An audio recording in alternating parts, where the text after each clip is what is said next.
সকালবেলা গৌরাঙ্গকে ঘুম থেকে তুলে স্নান করিয়ে সাজুগুজু করিয়ে তার আসনে বসিয়ে দিয়েছি। এখন আমি গৌরাঙ্গকে ফুল দিয়ে একটু সাজিয়ে দেব। তাই প্রথমেই ফুলের মালা পরিয়ে দিলাম, আর কিছু ফুল দিয়ে আর তুলসী পাতা চন্দন সহযোগে নিবেদন করে দিলাম। দেখো তো আজকে আমার গৌরাঙ্গকে কতটা মিষ্টি লাগছে। এবারে ধূপ আর প্রদীপ জ্বালিয়ে নিলাম।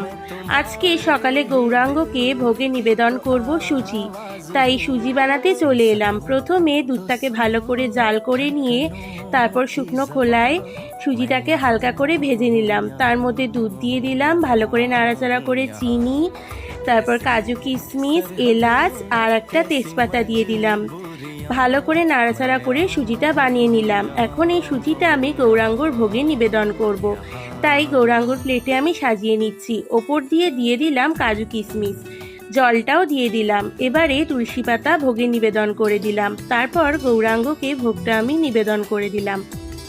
এবারে গৌরাঙ্গকে নিজের হাতে সুজিটা খাইয়ে দেব। গৌরাঙ্গকে নিজের হাতে কিছু বানিয়ে তাকে খাইয়ে দিতে কতটা ভালো লাগে, মনে শান্তি লাগে। এবারে জলটাও আমি খাইয়ে দিলাম। এবারে ধূপ আর প্রদীপ দিয়ে আরতি করে আজকে পুজোটা আমি শেষ করলাম।